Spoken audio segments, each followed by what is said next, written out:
What's up, y'all? Welcome back to It's Giving, where we discuss the latest in TV and film. This is your host, Brandon the Introvert. Here in this episode, we're going to be discussing Atlanta Season 4, Episode 2, The Homeless Little Horse, directed by Angela Barnes and written by Ibra Ake and Donald Glover. Ibra, he is an Atlanta writer and producer, so you'll definitely see him involved in pretty much almost all the episodes. Almost all. Most of them. Um this episode was definitely, I feel like, a, I don't want to call it counter, but I would say a little,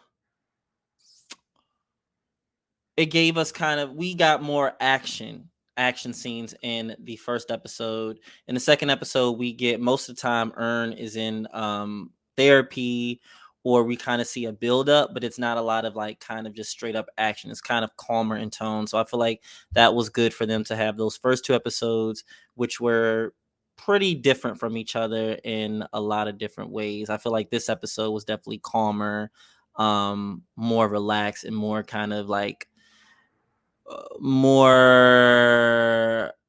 heavy on the writing, heavy on the words being said, as opposed to episode 1, where it's just mostly all these action scenes. You got Al doing a scavenger hunt, Darius, um, these flies.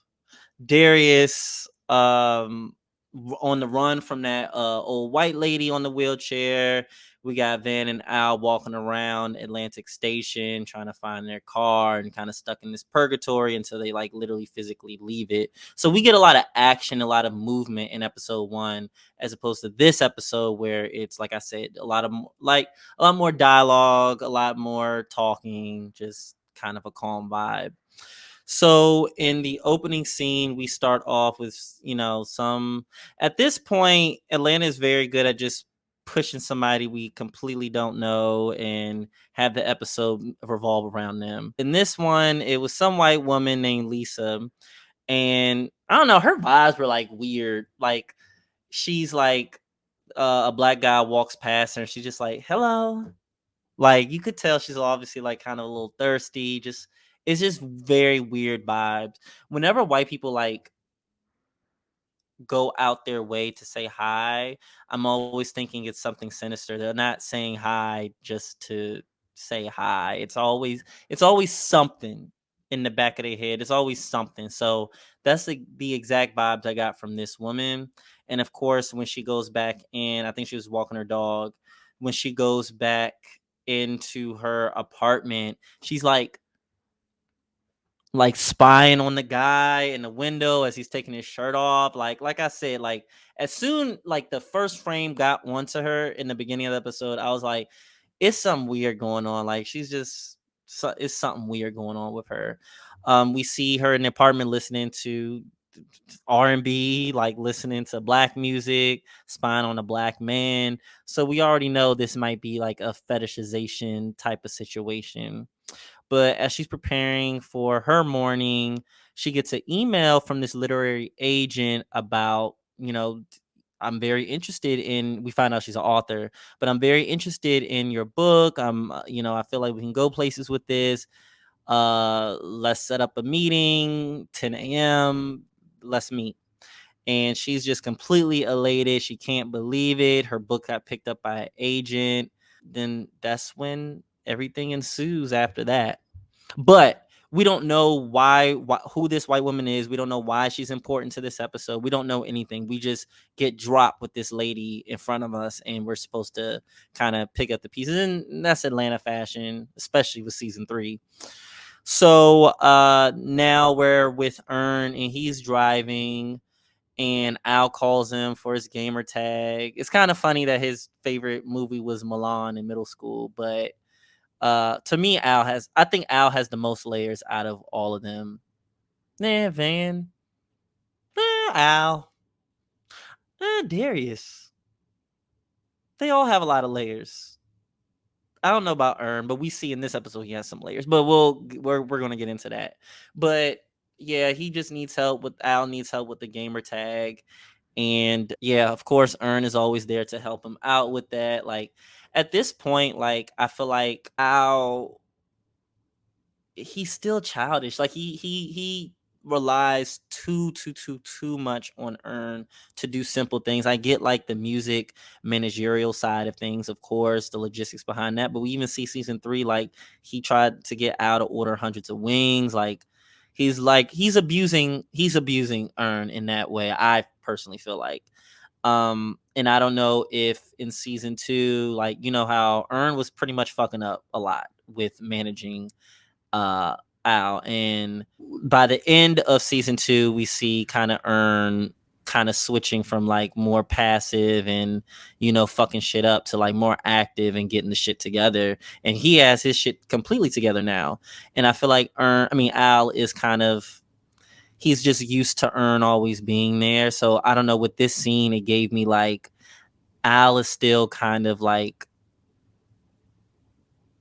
I think he's abusing Earn in a way. I feel like he's abusing Earn in a way. You could tell like Al, he needs to be really aware that Earn has feelings and just has like, he's an autonomous human, because I just feel like he's abusing Earn. And like you see it with the therapy where he like basically clowns him for going to therapy, saying he's wasting, like, oh, this is what my 15% giving you. Like he's kind of putting it in his face, like I'm the reason why you have money, even though Earn really helped stabilize his career, and like really we see he's the backbone behind the shit that goes off. So I really do feel like Al thinks like he's the nigga that, he's the breadwinner in the sense that he is the artist, but he's not necessarily the one making all these moves behind the scenes. And I feel like he doesn't respect Earn too well when it comes to that. And like, you see it with him laughing at him for going to therapy. So even though Al, like he be liking the joke, but we see as we talk about this episode, like Earn is truly going through some things, and he bottles up his emotions. Like you're not going to see him emotional at all. So, and I feel like that might be part of the reason why it doesn't come firsthand to Al to be like, oh shit, this nigga got feelings, or oh shit, maybe I should, blah blah blah. You know what I mean? But we see once Earn gets to therapy, we find out like he went to a doctor, experienced some chest pains. I believe his left arm was numb. The first doctor he went to tried to just dash it off, assumed that Earn was lying. So Earn went to a second doctor for a second opinion, because we know with white doctors, not just white doctors, but just doctors in general, especially non-black doctors, like when black people be saying they hurt, and they just be like, oh nah, you can handle it, champ. Like, so it was smart of Earn to go to a second doctor for a second opinion, and the doctor says like he has depression, he has anxiety, to the point where they want to put him on, not even want to, they already did put him on the kind of an EKG type setup. Like he has all these nodes and like wires and shit attached under his shirt. So we see like things are getting serious, and Earn is so like nonchalant about things. You actually, unless you're listening to him, you actually might just dash it off as like it's just whatever. But Earn is going through a lot. His health is starting to like decline in a very serious way. So uh we see like the stressors of the job, although he says like, things are going really well. He's getting signed to more artists. Like I feel like things are starting to pile up on him a lot. I do feel like uh this is just indicative of things that Earn has been experiencing throughout the whole series. It's not just this, obviously not just this season, but it's not just the last season or the season before. We see Earn started out as like kind of depressed and like aimless and just very like just like kind of just stiff, one dimensional. There's some shit going on under him. So I feel like we're finally getting to address that. And I feel like the therapy is the vehicle for us to address that. But Black mental health, I think, is also kind of like folded into. I was always bad with doing the, the whip it up. Okay. So I do feel like the therapy was is just a vehicle. I feel like therapy is just a vehicle for, for us to uncover a lot about earn, but therapy is important for black people, especially black men. So we see that I'd be going on tangents, but we see that he's successful, but he's stressed. And to top it all off, he has a job offer in LA for creative consulting. And you, from the conversation between him and the therapist, who's fine as shit, you can tell that Earn has not told Van or Lottie, and it's definitely giving him stress. Even when the therapist asks him about it, you see he like kind of got on his like the his chest a little bit because it's like it's literally stressing him out. I think that speaks to, we see there's a situation where he's going to have to leave Atlanta and possibly for good, in terms of like staying there. Like Europe was a tour, that was a trip pretty much, but LA, it might be a new home for him. He might be having to leave Atlanta, which is huge when this series is called, Atlanta, and everything is based in Atlanta. So this is a huge conflict, especially we see from episode 1 where Van was always afraid and has been afraid, but we see that she articulated like she doesn't want to be just one of his exes. She doesn't want him to leave her. And he does have a family with her. And I do feel like they do have a great special connection. And I can tell that he does want to spend his life with Van and, of course, his daughter, Lottie. So, but all of that is giving him stress. I feel like he doesn't know how to say it to them. He doesn't know if that would be the right move. I feel like it's a lot of emotions swirling, and we kind of see his psychology on why it's hard for him to express emotions and express his feelings. And then, of course, to compound on that, Princeton wants him to talk, and we already know he has a lot of contemptuous, I don't know if that's a word, but a lot of contempt for Princeton. So all of that combined is just stressing him the fuck out pretty much. We go back to Lisa, and she arrives to the agent's office, and we see Tracy from season 2 is working as the agent's assistant. And I love Tracy. Like, he really added a great thing to season 2. Like, that nigga's funny as hell. But he's working at the agency, and like the way he's like he's not like, hey, welcome, like he's like, move, okay, sign up, yo, you got your like he's like, he keeps it himself each time. So it's just funny. It's just funny. And we see the agent Gordon onboards her, instructs her to go to the library because they set up a reading event where she'll read her book while a publisher will be there and kind of test her out to see if they like her or not, and if they want to publish the book. So, of course, and this whole time, the Gordon, he's just like, boom, boom, boom, boom, boom, boom, boom, boom. He's not giving her much time to think or anything like that. And you could tell she's just excited, and she'll just say yes to anything. And she kind of just gets caught up in this whirlwind of negotiation, and now has to go to this library to read the story and get herself fixed up to make this happen for her book. And she's just completely elated. Now we're back into therapy, and the therapist asks Earn about trust and whether he trusts others. And from what the therapist concludes is no. This kind of prompts Earn to go into this whole story, the Princeton story, on why he dropped out. So apparently he was a RA. He had a RA friend who was a white woman, and they were good friends. He talked to her about, it seems like, everything, was very vulnerable with her, was very trusting of her. And one day at the computer lab, one of Earn's crushes invites Earn to this party in Philly.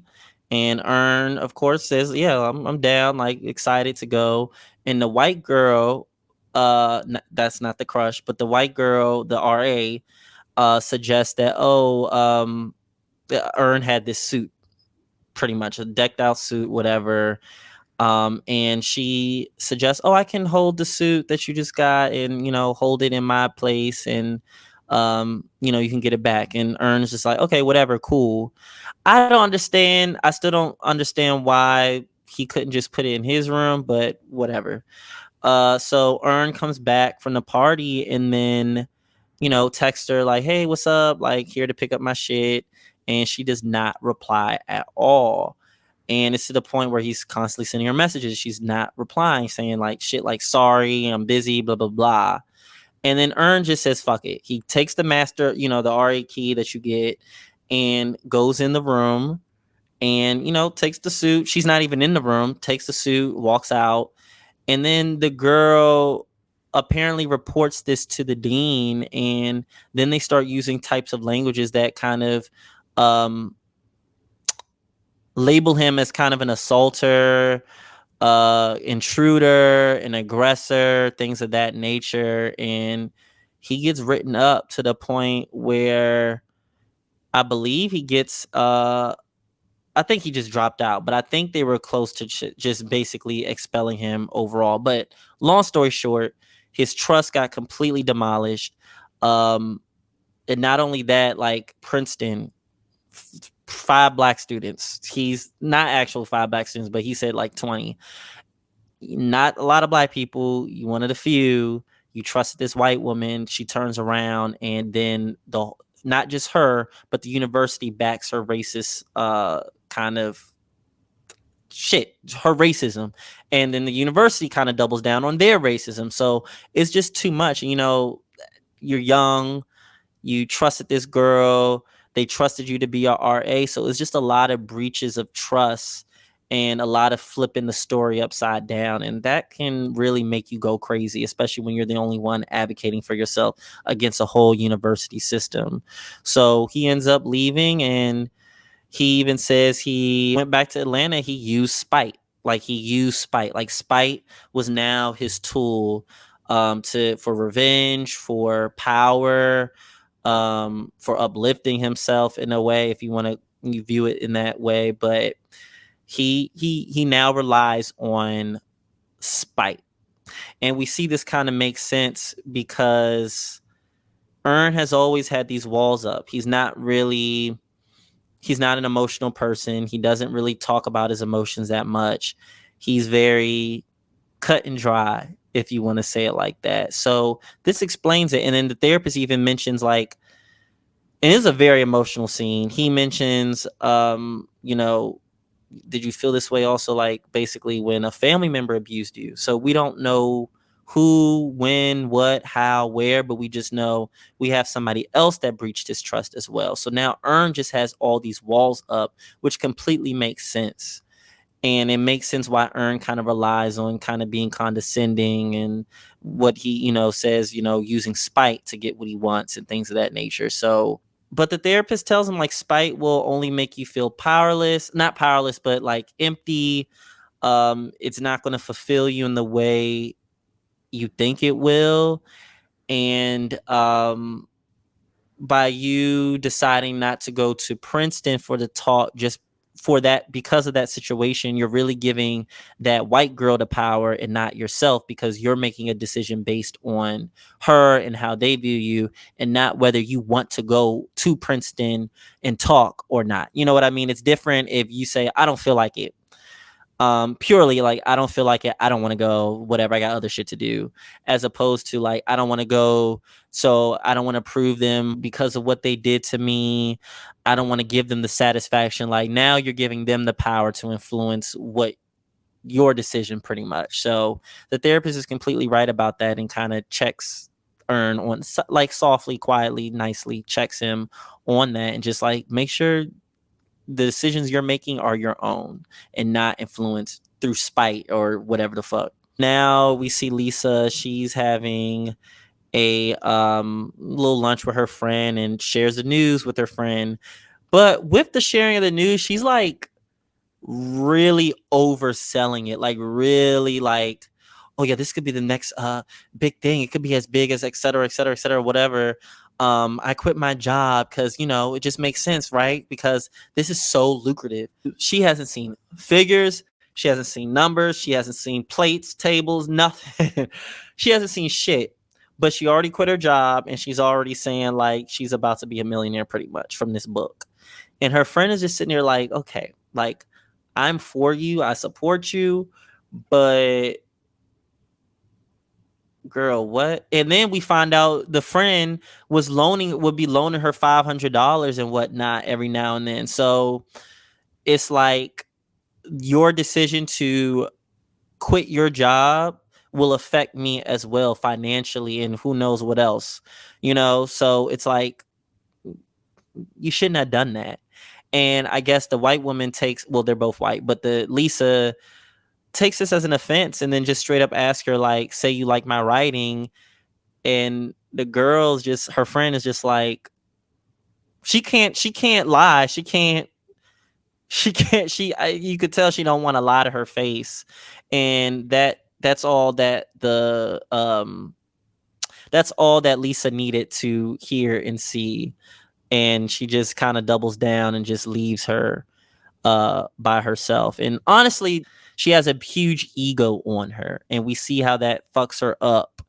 I think it fucks up her whole perspective, and which made it easy for what I'm about to tell you. But I think it fucks up her perspective and it fucks up her spirit. So now, several therapy sessions later, Earn basically tries to, he talks about he actually tried to go to Princeton. So he took Lottie and Van because he was going to take. I had to look up Sesame Place because I didn't. It's actually a thing. Like I didn't know it was a thing. Now, is the thing with Rosita, the racist ass? I think that was in Pennsylvania. I think that was separate from like the Sesame Street entity. I'm gonna have to look up Sesame Place. But anyway, he says, I might as well take Lottie to Sesame Place and take Van with me, make it a family thing after this talk or whatever. So they go up to this white woman and experience all types of troubles. I think he forgot his wallet or something like that, so he has his passport. And then the lady tries to say the passport's too, like, she can't, it's not acceptable. She can barely like read or get the information that she needs. And Ern says like the passport is like a little beat up at best. So the lady is definitely tripping, and she just refuses to let them through. She gets a colleague, but she, like what Ern says, basically says like, you still not gonna get in this shit. We can have this whole shuck and jive. I can pretend I'm talking with someone trying to figure out the situation, but you're not going through. So then man apparently flags down this black woman who works at the airport, who completely helps her, ushers them through to the TSA gate. But already at the gate, there's like these agents, TSA agents at the gate, and basically just says, fuck this, I'm not going. And that apparently, Van started crying. Of course, I feel like Lottie was probably crying as well. And it just fucks up the whole trip. So Ern does this whole speech about, facing his past and wasted time and wanting to connect with Van and Lottie. And he learned his lesson about anxiousness and anger not controlling him, and says he's moved on, and he elects to kind of leave therapy. And honestly, the whole time, like when he does this whole speech, I'm like, there is no way through a couple of therapy sessions, he learned his lesson or learned what needed to be learned. That nigga, no. No.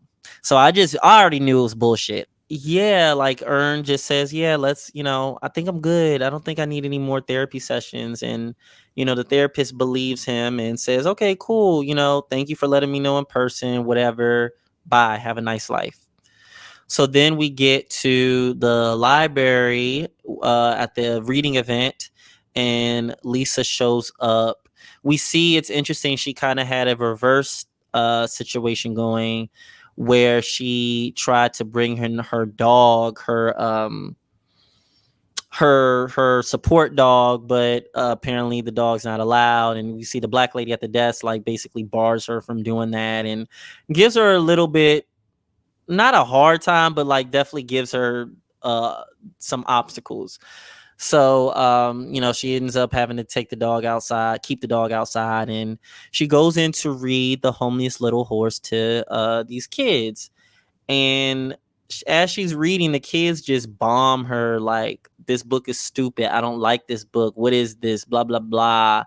And her confidence is going down and down and down as she's reading it, and she just completely tanks. The kids hate it, she's not getting good reception, and then she kind of, you could tell she breaks once the publisher, who's was sitting in that crowd, gets up and walks away. And then after the publisher leaves, the kids start to leave, even the nigga on the guitar leaves, and she completely breaks down. And the black lady at the desk tells her like, keep going, but you could tell it's just like, there's only one kid left, and that kid's like half asleep. So you could tell like her spirit is completely crushed. This was her chance. This is her chance pretty much to get her book up and going. And she probably feels as though she completely like, she fucked it up herself. The kids were ruthless. It was like really cringy. Like when I was watching the episode like several times, each time like I kind of wince like during that scene, because it's just like, like damn. But then we see the entire thing was a setup. Earn paid kid actors. He paid these kids. He paid everybody involved in that reading scene. He even paid the literary agent. He paid Tracy. So that's the thing I was saying before. I don't know if Tracy actually works there because Earn set all this up, but that's whatever. But he paid all these people just to aid in creating this situation and fucking up with her mind to lose everything. Let's just say that, to lose everything. And we find out like she's in debt. Why does he do this? Because it turns out she was that white Nazi agent at the airport that he was talking about, that prevented him from leaving Princeton.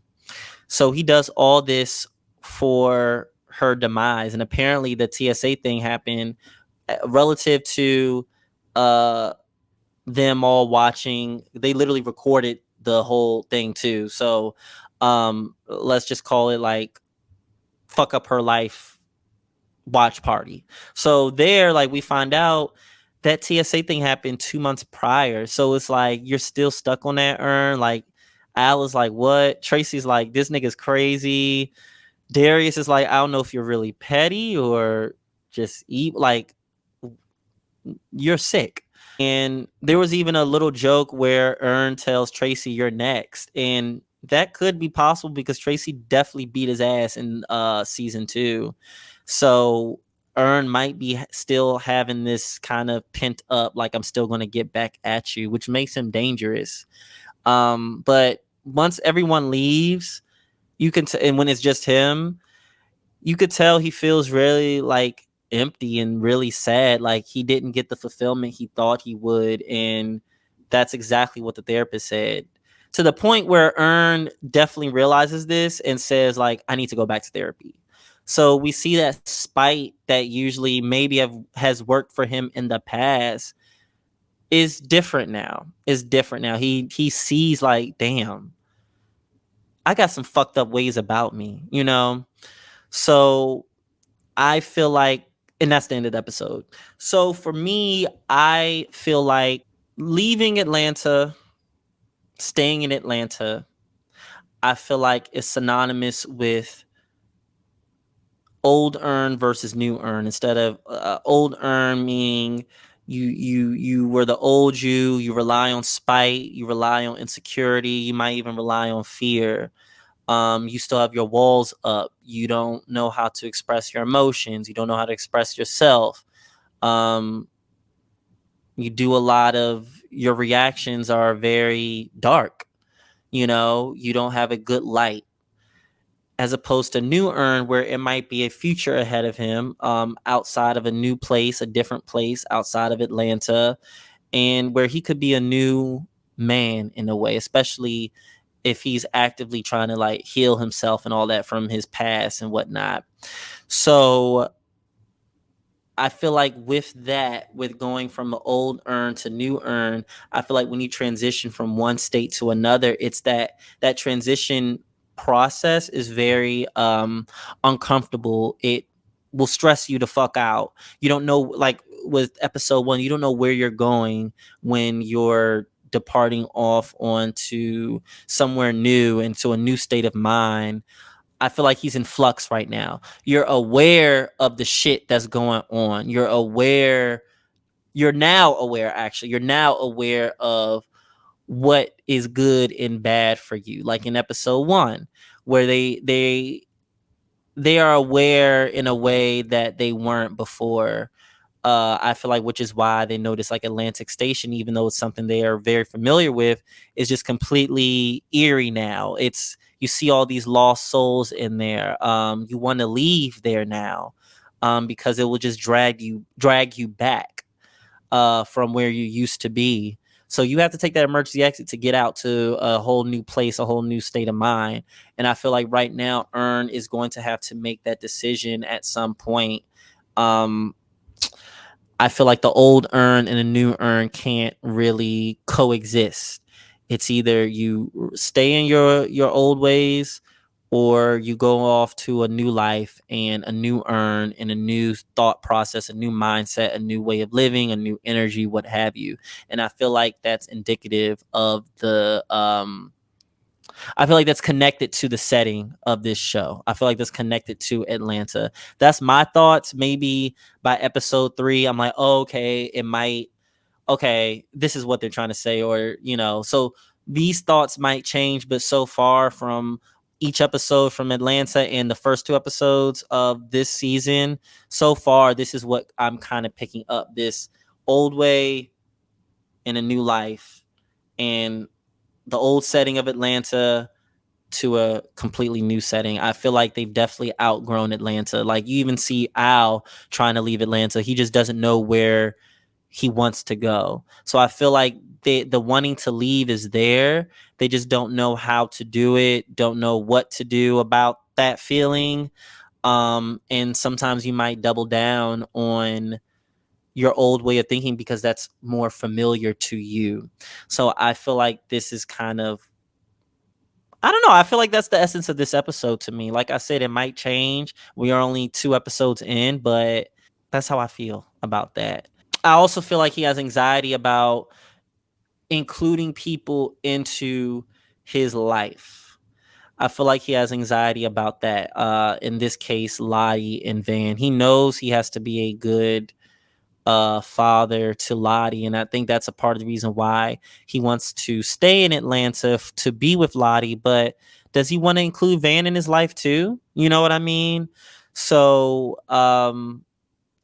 we see he gives Van some of that reassurance, but now I think if he wants to include Van and Lottie, he has to realize he has to think for them as well. He can't, like the Princeton thing. Yes, you were going through all that shit, but at the end of the day, you made it to the gate. You had the agent help you out, the black lady help you out. You could have easily just still took that flight to Princeton, went to Sesame's place for Lottie. I'm sure she was looking forward to it. Yeah, you could have still salvaged that. But he kind of decided, because he was offended and he felt this way, he was going to revert back to old Earn, which is, if I can't have my way, I'm just, even though Van was kind of trying to facilitate, solutions and stuff like that. So if you're going to take Van and Lottie with you, you have to think as a family. You have to think for your family. You can't just rely on what Earn thinks is best. And I think as he's learning to trust people and let them in, I hope that he kind of learns that, and to be upfront with the people that he loves, including Al. With, I'm sure he feels abused. I'm sure he feels a way about how Al treats him. And I'm sure if he tells Al that, like, directly, I feel like Al will be like, okay, noted. Like, I feel like Al is a pretty real person. So yeah, I feel like I'm really interested in seeing this kind of the psyche behind Earn in this season and throughout this series. I'm really excited to see that. So, but that is it for Atlanta season 4, episode 2. I, of course, cannot wait for the next. I always say I can't wait, but I can't.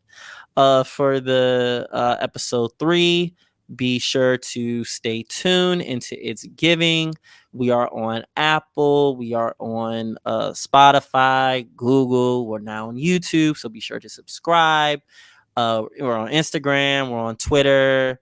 I have my personal TikTok, but I basically do recaps and shit on the shows I'm reviewing, and that is coming up soon. I'm trying to have things done in a timely way, but like I said, it's all me. It's all me. It's only me doing this shit. So, I don't even have another person. I do have somebody that records, but overall, in terms of like coming up with stuff, organizing stuff, planning stuff, getting stuff, is all me. So just be patient. And my TikToks are funny, so get tune into that. I have the link tree attached to the channel for you guys to like just get access to all those little platforms and stuff. And yeah, be on the lookout for my episode 3 recap. Be on the lookout for all the other shit that's on the other platforms, and stay safe, niggas. Bye.